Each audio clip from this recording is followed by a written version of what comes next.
வாழ்க வையகம், வாழ்க வையகம், வாழ்க வளமுடன். வேதாத்ரி மகரிஷி அவர்களின் நாள் ஒரு நச்சிந்தனை. நாள் மே 26. தலைப்பு தவமா தச்சோதனையா, எது எதற்கு உதவுகிறது? கேள்வி: தவம் தச்சோதனைக்கு உதவுகிறதா, தச்சோதனை தவத்திற்கு உதவுகிறதா? இரண்டுமே ஒன்றுக்கொன்று உதவக்கூடியவைதான்.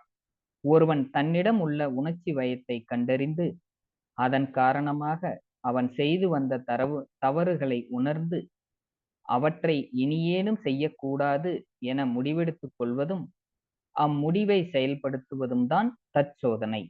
இத்தற்சோதனை தான் இப்போது ஆன்மீகத்தில் புதிதாக என்னால் சேர்க்கப்பட்டிருக்கிறது.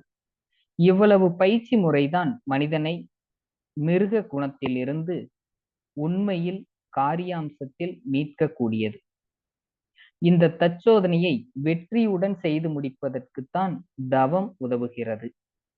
வெளிச்சத்தில் ஒரு பொருளை தேடி எடுப்பது போல் தவம் தரும் மன அமைதி நிலையில் தனது குறைகள் தெரிய வரும்.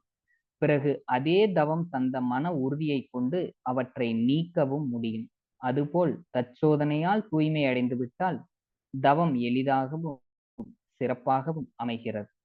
இந்த இரண்டையும் கொண்டு மனிதகுல வாழ்க்கையை தெய்வீக வாழ்க்கையாக மாற்றிக்கொள்ளலாம். வேறு வழியில்லை. அருட்தந்தை வாழ்க வளமுடன்.